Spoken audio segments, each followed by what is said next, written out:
This channel does not promote any violent, harmful, or illegal activities. All content provided by this channel is meant for an educational purpose only. বাড়ি বাড়ি গিয়ে কাজ SIR এ শুরু হবে আগামী কাল থেকে। তার আগে আজই শেষ হচ্ছে বিএলওদের ট্রেনিং অন ডিউটি আর নিরাপত্তার দাবিতে এখনো অনড় রয়েছে বিএলওদের একাংশ। তবে ইতিমধ্যেই কমিশনও তাদের অবস্থান স্পষ্ট করেছে। তাহলে শেষ পর্যন্ত কি হবে সেই ধোঁয়াশা সম্পর্কে আমরা জানবো, সেই প্রশ্নেরই উত্তর খুঁজবো। আমার দুই সহকর্মী রয়েছেন আমার সঙ্গে, শ্রাবন্তী এবং সায়ন্ত রয়েছেন আমার সঙ্গে। আমি প্রথমেই শ্রাবন্তীর কাছে চলে যাব। শ্রাবন্তী, এখনো পর্যন্ত এই প্রশ্ন চিহ্নটা রয়েই যাচ্ছে, তাহলে শেষ পর্যন্ত হবেটা কি? কারণ বিএলওদের তরফ থেকে যে 3 দফা দাবি করা হয়েছিল তার কোনোটাই কিন্তু এখনো পর্যন্ত নির্বাচন কমিশনের তরফ থেকে আশ্বাস দেওয়া হয়নি। এদিকে ট্রেনিং এর আজই শেষ দিন। সম্প্রতি আজকের এনুমারেশন ফর্ম বিলি হচ্ছে কলকাতার বিভিন্ন জায়গায়, জেলায় জেলায় এখনও বেশ কিছু জায়গায় প্রশিক্ষণ রয়েছে। এটাই চূড়ান্ত প্রশিক্ষণ রয়েছে বিএলওর। কিন্তু যাদের আমরা শেষ দিনও প্রশিক্ষণে দেখেছি রীতিমতো ক্ষোভ প্রকাশ করেছেন যে একসঙ্গে দুটি ডিউটি তারা কিভাবে করবেন। প্রথমে কমিশন মৌখিকভাবে আশ্বাস দিলেও এখনও পর্যন্ত কোনো ধরনের নোটিশ বিজ্ঞপ্তি জারি না হওয়ায় আপাতত তাদের দুটি কাজই করতে হচ্ছে। আর এখান থেকেই ক্ষোভ রয়েছে। যে এনুমারেশন ফর্ম বিলির কথা তোমাকে বলছিলাম সেটা আজকে সকাল 11টা থেকে শুরু হলেও সেটা কখন তারা নিতে যাবেন সেটা নিয়ে তারা প্রশ্ন তুলেছেন। অনেকেই বলছেন যে স্কুল শেষের পরে তারা যেতে পারবেন, তার আগে নয়।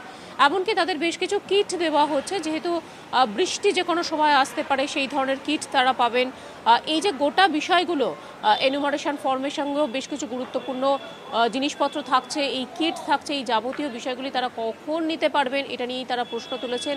একই সঙ্গে তারা তাদের জায়গায় সিদ্ধান্তে অনড় রয়েছেন যে কোনো একটি ডিউটি তারা করতে পারবেন। তার কারণ যাবতীয় 7 দিন ধরেই তাদের কাজ করতে হচ্ছে, সেখানে কোনো ছুটি তাদের থাকছে না।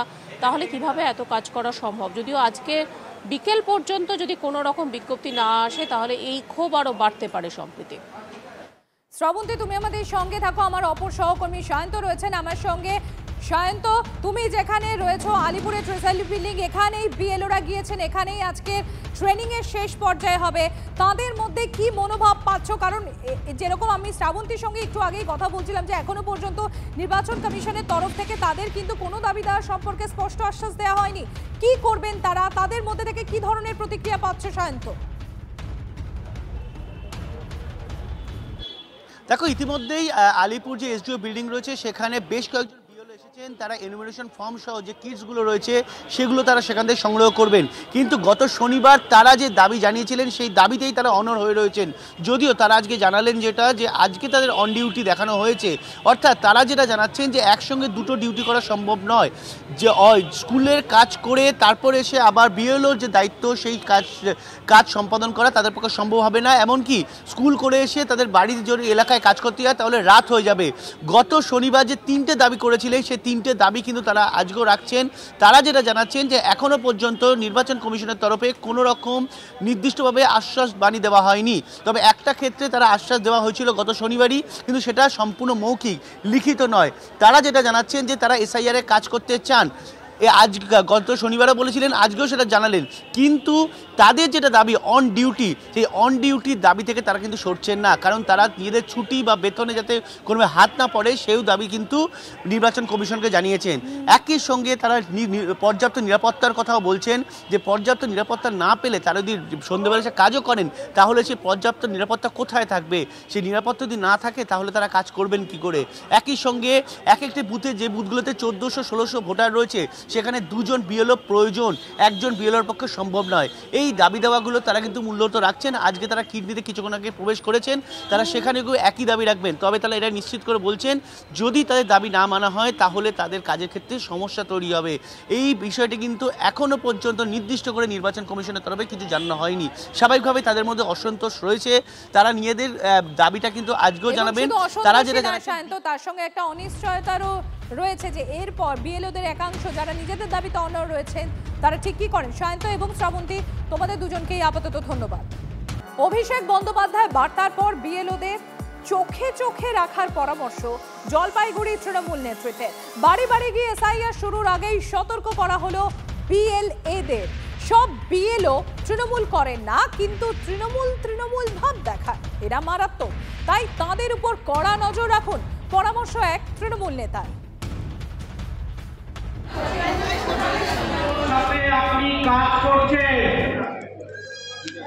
সে তো একজন নির্বাচন কমিশন দ্বারা প্রাপ্ত অফিসার, সে সবাইকে তৃণমূল কংগ্রেস করে তা কিন্তু না। অনেকে করে, অনেকে মনে মনে করে, আবার অনেকে মনে মনে দেখায় আমি তৃণমূল, কিন্তু ভোটটা দিয়ে উল্টো দিকে। এই বিএলও দের থেকে আপনাকে একটু মিশতে হবে। 12টি অঞ্চলের বিএলএ 2রা উপস্থিত আছেন, তাদের একটা ট্রেনিং দেওয়া হলো এবং তাদের অ্যাপয়েন্টমেন্ট দেওয়া হচ্ছে। তারা এই নজরদারিটা রাখবে যাতে এই এসআইআর করতে গিয়া বিএলওরা যাতে কোনো প্রকৃত ভোটারের নাম বাদ না যায় সেই দিকটায় দৃষ্টি রাখবে। সঠিকভাবে কাজ করছে কিনা সেটা বিএলওদের প্যারালালভাবে তাদের সঙ্গে সহযোগিতা করে সঠিকভাবে তারা কাজটা করবে। তারা থাকবে, আমরা সেটা তো বলতে পারবো না। বহিরাগতদের মধ্যে যাদের এখানে ভোটের 2002 সালে লিস্ট আছে তারা তো অবশ্যই থাকবে। যারা থাকবেন তারা থাকবেন, আর যারা লিস্টে আছে আমরা চাচ্ছি যারা আছে তারা যাতে কোনো মতে বাদ না দেয়। এই প্রেক্ষিতে বিজেপির আবার পাল্টা হুঁশিয়ারি। তৃণমূলের কথা শুনে তালিকা অবৈধ ভোটারের নাম থাকলে বিএলওদের অবস্থা বিহারের মতো হবে। উনি বলেছেন যে রাজগঞ্জ বিধানসভা, তাতে ওনার অসুবিধা, উনি আইপ্যাক নিয়ে তাহলে মিটিং করছেন কেন? বিএলওদের কাজ করতে দেন, আছে না নাই বিএলওরা বুঝবে না। কারণ ওনারাও হয়তো বুথ টু বুথ দেখেন বিএলও দিয়ে দিয়েছে, তো ওনার বিএলওরাও দেখবে সমস্ত রকম দলের বিএলওরা ওই সরকারি বিএলওর সাথে থাকবে। সরকারি বিএলওরা যদি কখনো মনে করে তৃণমূলের বিএলওর সাথে মেলে বা তৃণমূলের নেতায় তাদের কথা শুনে রোহিঙ্গা বাংলাদেশিদের ভোটার তালিকায় নাম রাখবে, তাহলে সেই বিএলওরাও যেন মনে করে যে বিহারে এখনো 57খানা বিএলও যারা এখন অব্দি বেল পায়নি, সেই চিন্তাটাও সরকারি বিএলওরা যেন মাথায় রাখে। এদিকে রাজগঞ্জের তৃণমূল বিধায়ককে তার কেন্দ্রে বাংলাদেশি ভোটার নিয়ে প্রশ্ন করায় চটলেন খগেশ্বর রায়। যে স্যার আজকে এই যে ট্রেনিং বিএলএ কি করা হবে তার জন্য বিস্তারিত আলোচনা হলো। আমাদের আইপ্যাক সুরেশবাবু যেমন আলোচনা করেছেন, এবং আন্দোলন হবে যদি নাম কাটা পড়ে। একটা নামও যদি কাটা পড়ে রাজগঞ্জ বিধানসভায়, আমরা জলপাইগুড়ি জেলা জুড়ে প্রত্যেকটি বিধানসভায় বৃহত্তর আমরা আন্দোলন শুরু করব। বাংলাদেশি মানুষ এখনো রয়েছে, তারা কি করবে? বাংলাদেশি মানুষ আমার কাছে জানা নেই, আপনি কোথার থেকে শুনলেন জানলেন বাংলাদেশি মানুষ? আমাকে নামটা বলুন, কে বাংলাদেশি মানুষ, কে বাংলা? সবাই ইন্ডিয়ান, বাংলাদেশি কেউ না। তৃণমূলে 2 নেত্রী বিএলও নিলেন ট্রেনিংও। শাসক নেত্রীকে বিএলও করায় বিতর্ক তুঙ্গে বারুইপুরে। কল্যাণপুর পঞ্চায়েতের সদস্যা শ্রাবণী মণ্ডলকে বিএলও হিসেবে নিয়োগ। বারুইপুর পঞ্চায়েত সমিতির সদস্যা ভারতী মাইতিও হয়েছেন বিএলও। বিতর্কিত 2 বিএলওকে সরানোর দাবি বিরোধীদের। তৃণমূলের যারা মেম্বার তাদেরকে দিয়ে বিএলও করা হচ্ছে এবং ট্রেনিংয়ে আছে। 11:10 বাজে, আপনারা যান, আপনারা গিয়ে দেখে আসুন। আমি তো 2 জনকে চিনেছি, এরকম আরও অনেক থাকতে পারে, সেটা আপনাদের মাধ্যমে আমি সেটা বলতে চাচ্ছি। অবিলম্বে নির্বাচন কমিশনের কাছে আমার অনুরোধ, এই ধরনের ব্যক্তিদের চিহ্নিত করে অবিলম্বে এই বিএলও থেকে বাদ দেওয়া, না হলে নিরপেক্ষ যে আমরা এবং আপনারা যে ভোটার লিস্ট চাচ্ছেন সেটা সম্ভব না। এই তৃণমূল চাচ্ছে না নিরপেক্ষ এবং যারা ভারতীয় নাগরিক তাদের লিস্টের মাধ্যমে নির্বাচন হোক। পঞ্চায়েত সদস্যা কল্যাণপুর অঞ্চলের শ্রাবণী মণ্ডল, পঞ্চায়েত সমিতির সদস্যা, এরা কিভাবে বিএলএ অ্যাপয়েন্টমেন্ট হয়, আমরা তাই নির্বাচন কমিশনারের এই ভূমিকা নিয়ে প্রশ্ন তুলছি। এইভাবে যদি সরাসরি তৃণমূলের ক্যাডাররা বিএলওতে নিযুক্ত হয়, এমনকি অনেক আইসিডিএস কর্মী যারা বিএলওতে আছে তারাও সরাসরি তৃণমূলের ক্যাডার, তাহলে আমরা এখানে যে কথা পরিষ্কারভাবে বলেছি যে স্বচ্ছ ভোটার তালিকা, সেই স্বচ্ছ ভোটার তালিকা কিন্তু প্রকৃতপক্ষে পাওয়া সম্ভব নয়। তারা হচ্ছে পার্টির সক্রিয় মানে হচ্ছে সদস্য, পঞ্চায়েত সদস্য, তারা এরকম বিএলও এখনো অবধি আমার নোটিশে তো আফটার বিএলও অ্যাপয়েন্টমেন্ট এরকম কোনো হচ্ছে কমপ্লেন এসে জমা পড়েনি। এসডিও সাহেবকে রিকোয়েস্ট করেছিলাম যে যাতে আমি একটা মেম্বার পরবর্তীকালে আমি আবার ওই ফিল্ডে নামতে গিয়ে যদি কোনো অবজেকশান হয়, সেই জন্য আমি অবজেকশান করেছিলাম।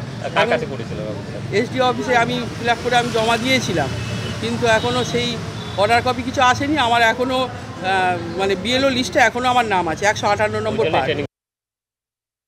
আপনি কি প্রথমবার বিএলও হলেন? না না, আমি তো অনেক দিন থেকে বিএলও করছি, কাজ করছি। আমি পঞ্চায়েত সমিতিতে কোন পদে আছেন?